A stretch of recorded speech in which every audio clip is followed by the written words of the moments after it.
Maria na nasusustain yung kanyang pagiging bilyonaryong kooperatiba. So palakpakan natin ang ating mga sarili dahil tayo ay kasamang kamay-ari sa Simbayanan ni Maria. Yan. So, ano ang dahilan at inaasahan sa pagsali sa kooperatiba?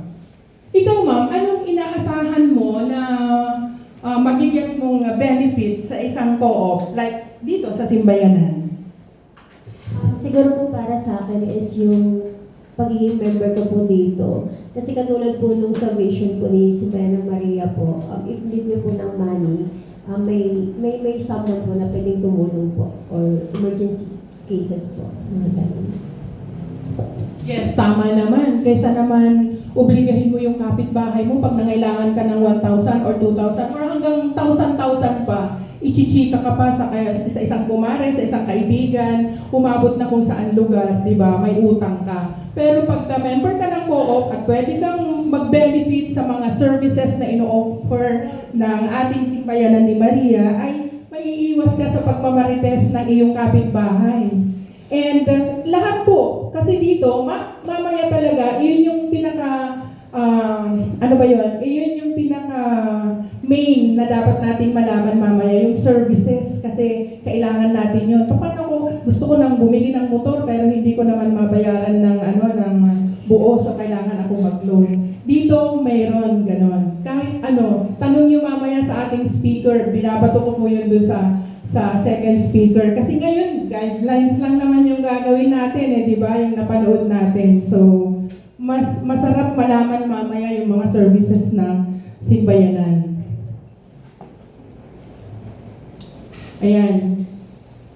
Yan yung sinasabi natin. May savings, may loans, may mga other services. Pwede ka rin magbayad ng mga, kung ano yung mga utilities mo, like water, electrical, Meralco,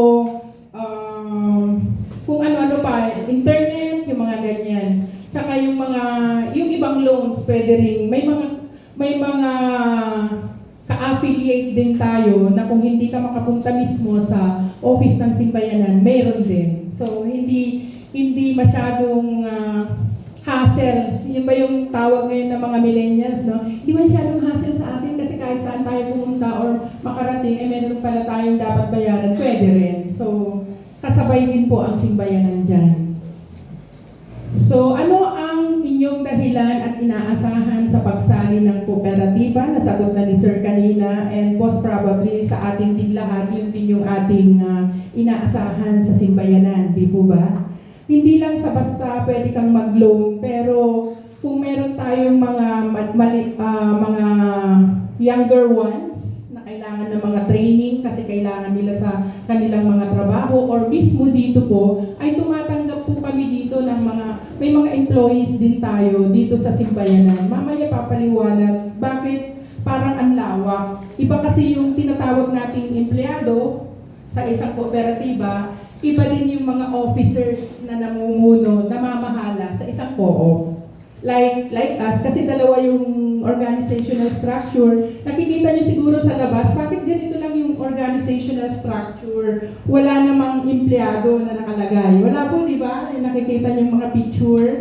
Kasi po, yung presidente na nakalagay dyan, siya po yung empleyado ng kooperatiba. Lahat ng under na kay presidente, ayun yung tinatawag na management staff. Sila po yung nagpapatupad ng mga policies na ibinababa ng mga board of directors. So siguro habang dumidiin, habang tumatagal yung pagsapin nyo dito sa ating co-op, doon nyo lubos na maintindihan kung ano yung patakaran or yung organizational structure na mayroon ang co-op. Kasi at one glance, halimbawa ito, matapos natin ito, syempre hindi mo rin matatandaan yun na ganun-ganun pala yun. Kailangan talaga na nare-refresh kayo every now and then. So kailangan makialam. Ano po? Makialam.